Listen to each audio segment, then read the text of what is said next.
Hello guys. Hi. Hello. Right, so everyone's here. Let's get started. Well, all of us here will remember last week, quite a lot of hype in the newsroom, not only from the general elections, but also from North Korea's failed rocket launch. But this week it was all about, the post-ballistic bust, how the world leaders are reacting to this, the UN Security Council meeting, what's next for North Korea, and so on. So, Hanul, as always, you've been keeping track of this story. Right. What can you tell us? Well, we had a very special visitor in Seoul this week. It was the U.S. Pacific Commander, Admiral Locklear.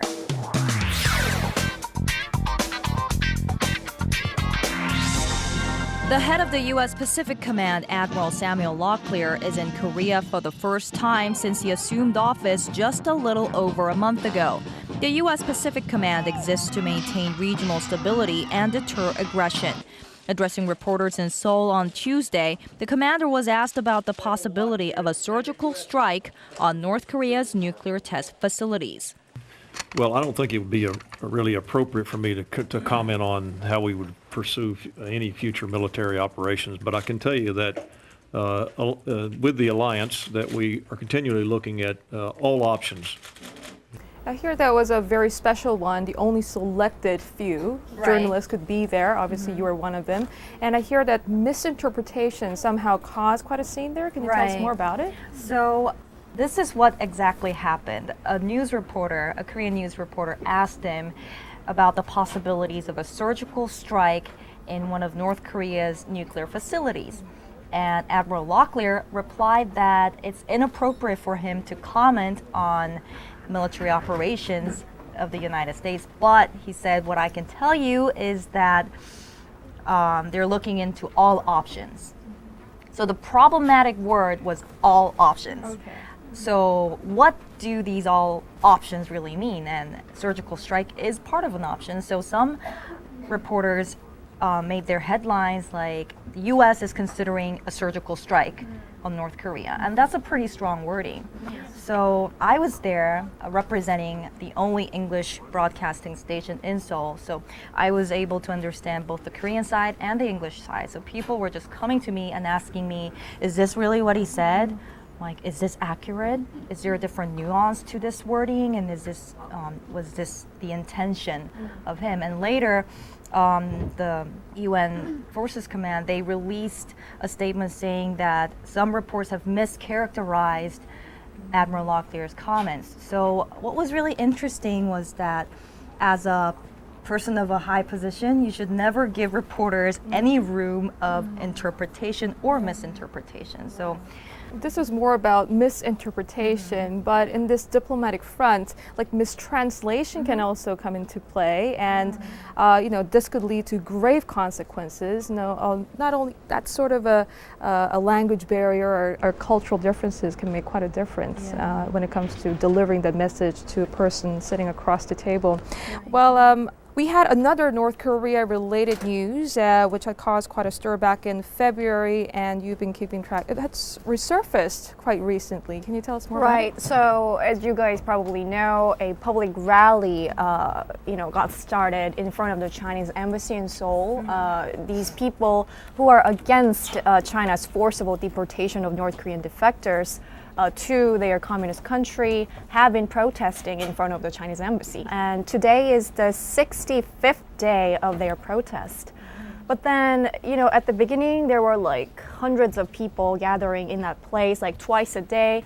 But then as time went on, the size of that group got smaller. And so they were quite struggling, oh my goodness, we need more people, we need people's support. But then there came an unexpected supporter from overseas.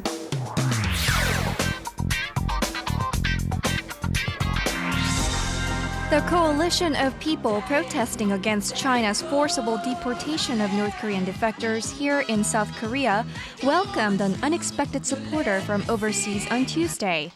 Boney M, the four-member multinational group that gained popularity in the disco era of the 1970s. Mitchell said that she's of African slave descent, and she expressed her intent to stand in solidarity with those protesting for the safety and freedom of oppressed North Koreans during her stay in South Korea.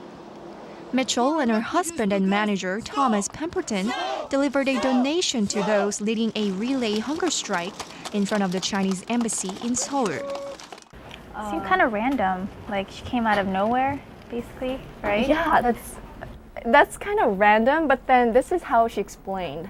Very surprisingly, she grew up in Germany or something when Germany was still divided. And so she knows, what it means to live in a divided country. And then she was recently touring in Russia, in Moscow, Russia. She was having concerts there. And then, her manager and husband was on the phone with her Korean associates, and then they, knowing how Liz Mitchell is interested in these issues of freedom, told them about, this is what's happening, and when you're coming to Korea for your concerts later on, you probably could, do something. And so she's like, if that's the case, why don't we just go straight to Seoul from here, from Moscow? Rather than going back to the UK for a short break. So they came 3 days earlier than they actually planned. So this trip to Korea was ad hoc, kind of. And so... How did people react to their appearance? I mean, they must have been quite surprised. Oh yeah, I don't Pleasant know surprise. if you've seen the footage, but there were many people who gathered, and then obviously there for the protest, but then they enjoyed Boney M singing, their Reaching out to the people hit through songs. music. That's a great I idea. think they came at the right time, especially with the Korean movie Sunny making a big hit in Korea. So I guess a lot of people made that link between Boney M, like some of the younger generations who may not remember Boney M, they still know the song Sunny from the movie. So I think that really helped with the media attention and promotions, I guess. Yeah, these celebrity support can be quite effective when it comes to raising awareness and drawing people's attention and their participation in this very good cause. Well, tell us more about the good news, the welcome news, although it's not confirmed yet from the Beijing government, but I hear that it was quite a pleasant surprise for a lot of the defectors as well as the human activists. What happened? Right. So on Wednesday, Japan's Yomiuri Shimbun reported, for the first time that China actually stopped sending back North Korean defectors. What a surprise. So is this really true?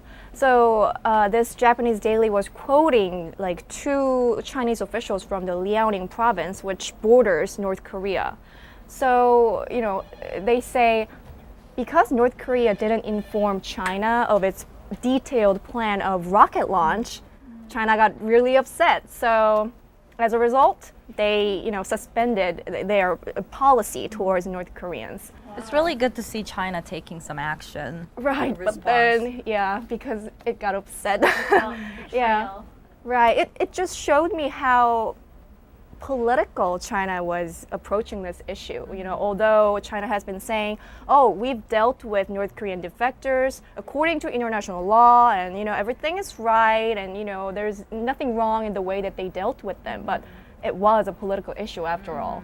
Hopefully their hard work can somehow pay off at the end of the day. Let's hope so. And moving on now to another hopeful news. Connie, we had quite an in-depth chit-chat session earlier in the week about this very welcoming news. Tell us. Well, medical tourism is on the boom in Korea, and so more and more foreigners are coming to Korea, like traveling across seas, coming thousands of miles away from their hometowns to Korea.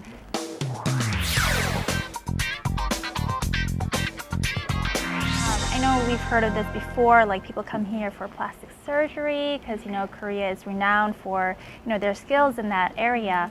But people will come here just for, you know, simpler things like dental treatment or a physical checkup.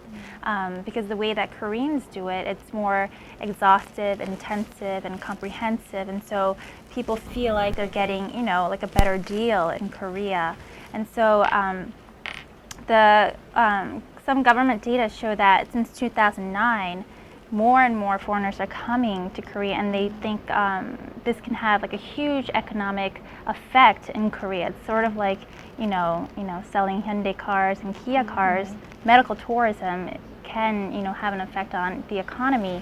But I also had a chance to do like a short feature story on medical tourism before, and it not only it also helps with the Korean economy because it creates more jobs and it creates more specialized positions, and there are new jobs getting created like a medical tourist coordinator who coordinate all these different checkups and coordinating from the airport to the clinic and to the accommodation. So it's really giving these foreigners a good deal for, you know, for what they're paying, and also helping Korean people create more jobs and just the economic impact. This is So it's kind of like a win-win situation. And so, yeah, the surprising thing was there are a lot of tour packages, and that pamphlet shows like they'll pick you up from the airport like through a limo, and then you can pick like the top, you know, 5 hotels in Seoul, and so you're kind of getting the luxury treatment. And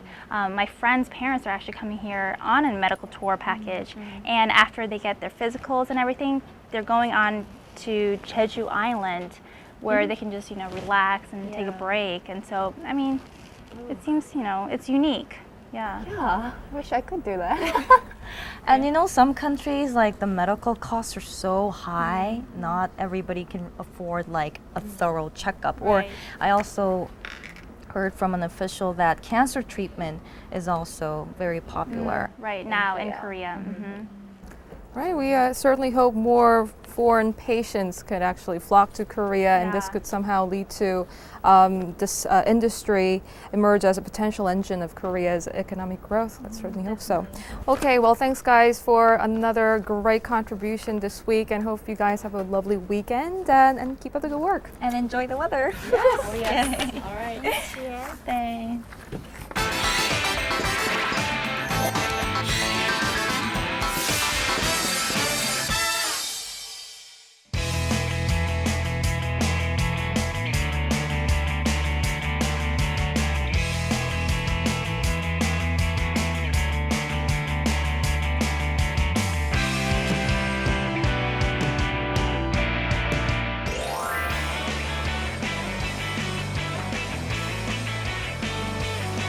The reason I'm going to Yeosu today is because a handful of foreign journalists are being invited to the Yeosu Expo to check out how the expo is being, like the preparations are going. So I'm going to meet the journalists and find out what they think about the expo so far.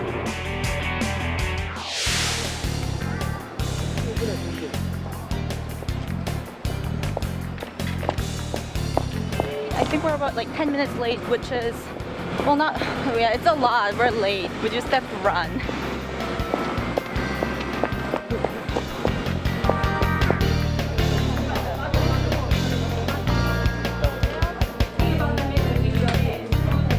박람회의 랜드마크이자 박람회 이후에도 지역의 관광 명소로 남은 네 가지 특화 시설에 대해서 말씀드리겠습니다. What they're doing right now is they're getting a briefing on what the Yeosu Expo is all about, and from what I hear, it's very thorough. So by listening to her explanation, I think these journalists will get a good idea of what the expo is all about. So I think if they will probably do a report on this or write newspaper articles. So if people read about it, I think it'd be good. 조금만 앞뒤에 들어오셨습니다. 어느 정도 이게 홍보가 되고 있는지. SNS라는 소셜 미디어 네트워크를 운영하고 있는데 국민들의 관심도 굉장히 뜨거워졌고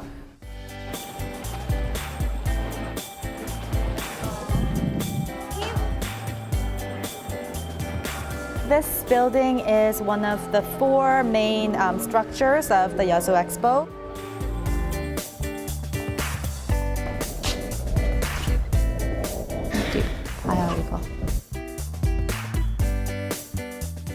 The point of this is to show how high it is, so I don't know, very scary.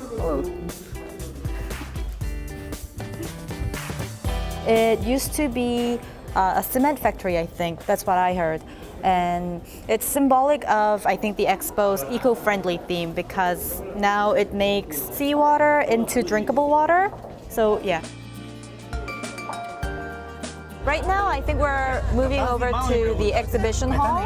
So these journalists will get a preview of the contents that have arrived at the exhibition hall, as well as contents from their own countries. And I think they're going to be given time to do their own reporting.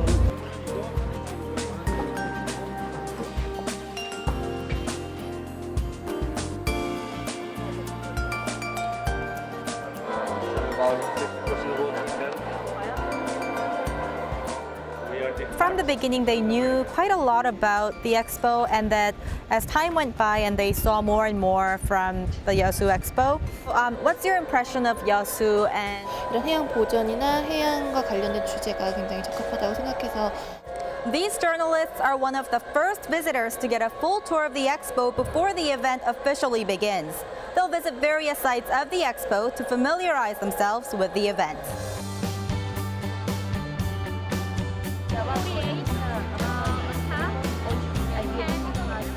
This is actually one of the last sites that we're visiting today, and I'm actually waiting for one of the journalists for an interview.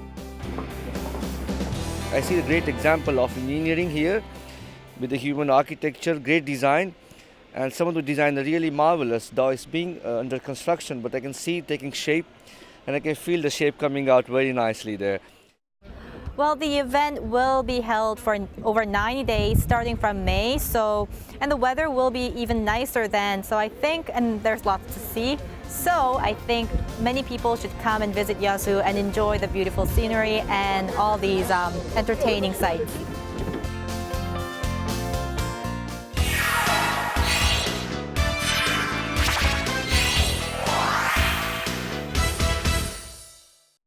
So North Korea once again defied the world and went ahead with its rocket launch. And I don't know if it's blessing in disguise, but it failed. What an embarrassment.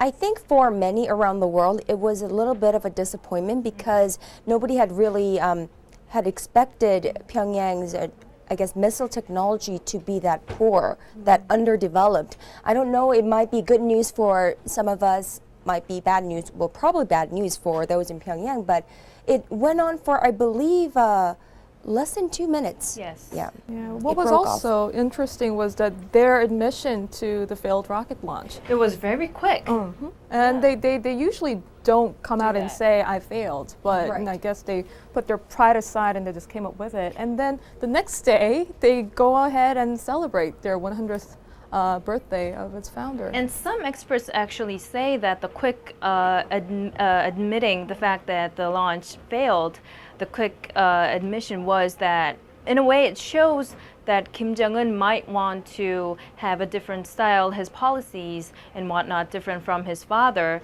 and he might want to have a bit more of a transparent policies. And I think that's interesting. Yeah, because one of North Korean experts who was recently in Pyongyang just said that it looks like it was actually Kim Jong-un, the new leader, who actually ordered a very rare public acknowledgement of their failure.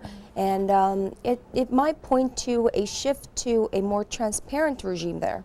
So now the big question is, how will North Korea try to save their face? I mean, obviously it was a humiliating, abject failure, and I'm sure, although they put on a show and show the world that it hasn't really dampened their celebratory atmosphere up in the north, but still, they must be extremely embarrassed, right? Right. I mean, many expect a third nuclear test or whatnot to be coming ahead, because in order for them to make up their face of the embarrassment, and hopefully it won't go there, but things are not looking so good on that front. I'm getting these conflicting reports. Some are saying that the failed launch might negatively affect Kim Jong-un, but at the same time, others are saying that it doesn't really matter, that he already has a strong support from his the military, and that it's not going to affect that much. So I don't really know, we don't know what's really going on there because we're not there, but it's going to be interesting to see what's going to happen. Yeah, I mean, everything up there is so uncertain, so ambiguous, so mysterious, so I guess it remains to be seen. You know what's interesting is China's stance. Right. That remember Kim Jong-il used to pretty much discuss everything that was going on in North Korea with China, but this time China said that they weren't informed that North Korea was going to go ahead with the launch, and I think they stopped repatriating the North Korean defectors, and I think that's saying something more than what the reports are saying. It was always surprising to see the UN Security Council meeting and how they, came out with a statement strongly condemning North Korea. In just 4 days. Right, and China was on board, unlike last time or the time before. And what we know now is that North Korea has certainly deepened their isolation from the international community more than ever. And if they're to go ahead with more of the provocative action, then all there is left is grave consequences. It's just this vicious cycle that goes on, and we just want to know when it's going to stop. It's threaten and be isolated, and then suggest talks again, threaten, isolated, talks again, and I don't know, when is it going to stop? Right. Speaking of the talks, I think the appetite for diplomacy or engagement from the other world leaders or so, especially from the six-party nations, I mean, the appetite is gone. It's really more about, rather than engagement, it's now more about containment and sanctions and measures to stop them from further developing their missile or nuclear ambition. Yeah, I think this time around, the rest of the world is really trying to show them that they will not be rewarded for bad behavior. That was the last time that they were ever rewarded, was the last time ever, and will never be compensated for that. Well, no one knows what's going to happen in the next few days or so, but I guess I'm hoping that they make the right choice at the end of the day. Yeah, and we'll be covering whichever action that North Korea takes. We'll be here to cover it. Yeah. It's going to be in the headlines for the next couple of weeks, I think. Yeah, definitely. Yeah. All right, well, see you guys later. Keep up the good work. Hey.